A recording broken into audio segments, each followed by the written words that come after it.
अरे राम राम राम राम। कितनी जोर की बारिश हो रही है। 2 दिनों से यह बारिश तो रुकने का नाम ही नहीं ले रही है।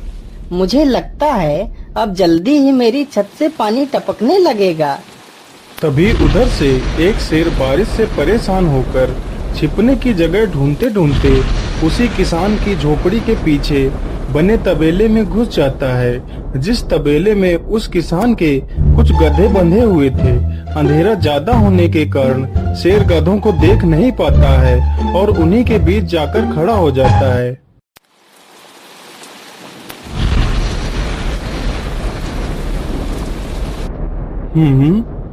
यहाँ से तो किसी मनुष्य की आवाज आ रही है। चलो चुपचाप बैठा रहता हूँ, जैसे ही यह आदमी मेरे करीब आएगा मैं इसे खा लूंगा। हाय हाय हाय, यह बारिश कब रुकेगी? ऊपर से यह टपका भी आ गया। अब मैं क्या करूं? इस टपके से कैसे बचूं?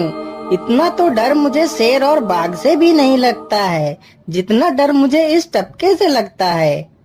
अरे यह टपका कौन है? मुझे लगता है यह टपका तो मुझसे भी ज्यादा खतरनाक है। तभी तो यह आदमी शेर और बाघ से ज्यादा इस टपके से डर रहा है। चलो जल्दी से मैं यहाँ से निकल लेता हूँ, नहीं तो कहीं टपका ने मुझे देख लिया तो मेरी खैर नहीं है। ओहो, अब मैं इस टपका से कैसे बचूं? चलो जल्दी से मैं अपनी मौसी के घर चला जाता हूँ।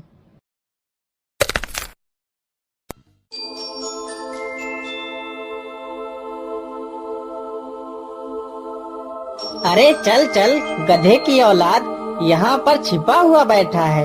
अरे चल जल्दी। अरे ये क्या, जिसका डर था वही हुआ। यह टपका तो मुझ पर हावी हो गया।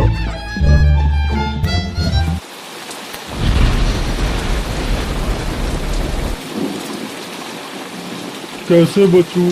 कैसे बचूं? इस टपका से मैं कैसे बचूं? हे भगवान मेरी सहायता करो, मुझे इस टपका से बचाओ। मैं आज के बाद किसी प्राणी को नहीं मारूंगा। मैं मांसाहार छोड़ के शाकाहारी बन जाऊंगा। भगवान मेरी रक्षा करो। शेर को दौड़ते दौड़ते रात से सुबह हो जाती है।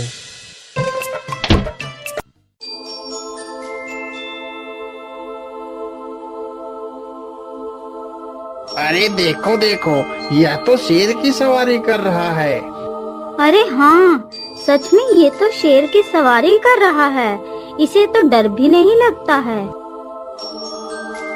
अरे उधर तो देखो जरा, यह आदमी कितना बहादुर है। यह आदमी शेर की सवारी कर रहा है। जिस शेर को देखकर हमारी धोती आगे से गीली और पीछे से पीली हो जाती है, यह तो उसकी सवारी कर रहा है। ये गांव के लोग भी ना पागल हो गए हैं, जो इस गधे को शेर। अरे बाप रे, यह तो सच में एक शेर है। हे भगवान मेरी रक्षा करो, शेर तो मुझे खा ही जाएगा। राम राम राम राम राम। अब क्या होगा? इस शेर से कैसे बचूं? अरे यह तो एक बरगद का पेड़ है। यही अच्छा मौका है, जल्दी से इस बरगद की जड़ पकड़कर ऊपर चढ़ जाता हूँ।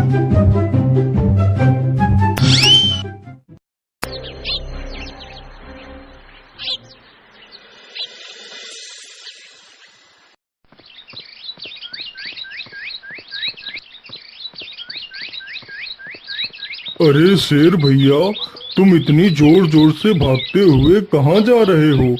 आप तो बहुत डरे हुए लग रहे हो। आप तो जंगल के राजा हो, आपको किसका भय है? टपका, वो टपका मेरी जान के पीछे पड़ा है। अरे शेर भैया, जरा मुझे बताओ वो टपका है कहाँ?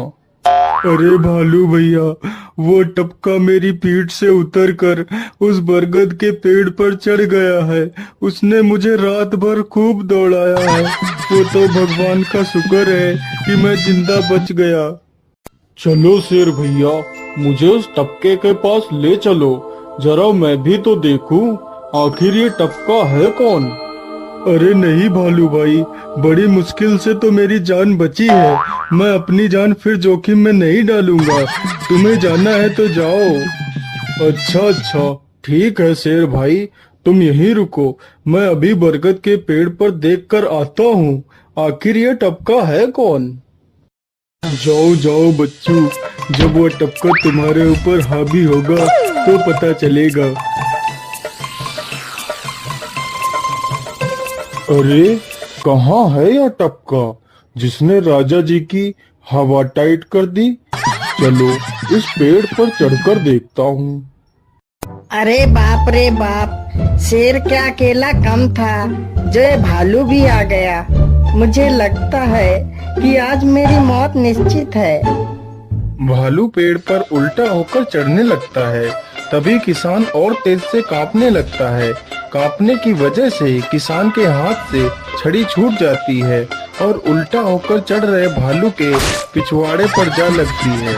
भालू धड़ाम से जमीन पर गिरता है।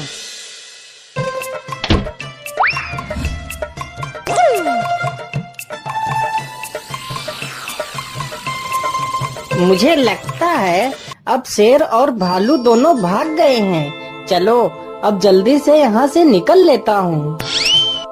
सारे राज्य में यह बात फैल गई कि हरिया किसान बहुत ही बहादुर है और वह शेर की सवारी कर लेता है।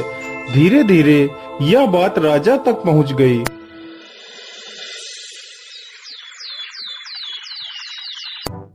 महाराज, क्यों न हम पड़ोस के गांव से हरिया किसान को बुलवा लेते हैं। वह बहुत ही बहादुर है। उसके बहादुरी के चर्चे तो पूरे राज्य में हैं।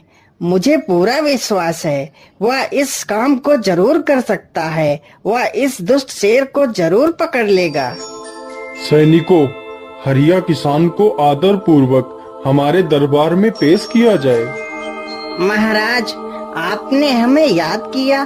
बताइए क्या बात है। मालिक, हमसे कोई भूल हो गई क्या मालिक? नहीं हरिया, तुमसे कोई गलती नहीं हुई है। यह कुछ लोग पड़ोस के गांव से आए हैं। इनका कहना है कि इनके गांव में कोई दुष्ट शेर आ गया है जो इनके पशुओं को उठाकर ले जाता है और उन्हें मारकर खा जाता है। हमने तुम्हारी बहादुरी के बहुत सारे किस्से सुने हैं। तुम बहुत ही बहादुर हो, इसलिए मैं तुम्हें उस शेर को पकड़ने की ये जिम्मेदारी सौंपता हूँ। अरे बाप रे बाप, उस बार तो मैं शेर के हाथों बच गया था, लेकिन इस बार मैं नहीं बचूंगा। अगर मैंने महाराज को सच सच बता दिया तो झूठ बोलने के जुर्म में मुझे फांसी पर ही चढ़ा देंगे। अरे हरिया, तुम मन ही मन क्या बड़बड़ा रहे हो? कुछ नहीं महाराज, कुछ नहीं। मैं सोच रहा था कि मैं शेर को कैसे पकड़ूं। ये लो हरिया, कुछ स्वर्ण मुद्राएं रख लो, ये तुम्हारे काम आएंगी।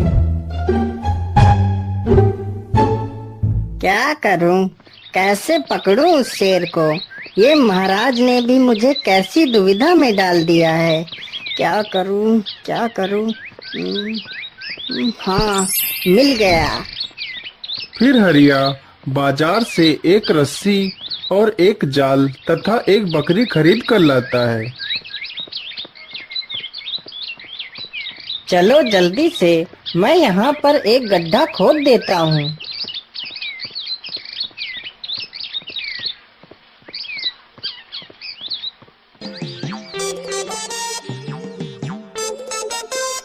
गड्ढा तो खोद दिया। चलो अब जल्दी से इस बकरी को रस्सी से बांध देता हूँ। हरिया ने बकरी को रस्सी से बांधकर गड्ढे में खड़ा कर दिया और जाल को लेकर पेड़ की डाल पर बैठ जाता है। थोड़ी ही देर बाद जब बकरी को भूख लगती है तो वह चिल्लाने लगती है। अरे, यह तो बकरी के चिल्लाने की आवाज है, लेकिन यह आवाज आ कहां से रही है? आसपास तो कोई नहीं दिख रहा है। मुझे लगता है यह आवाज उस पेड़ के पास से आ रही है। चलो चलकर देखता हूँ।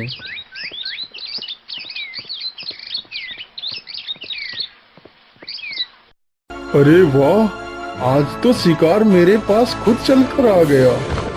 शेर तुरंत ही बिना देर किए हुए गड्ढे में छलांग लगा देता है।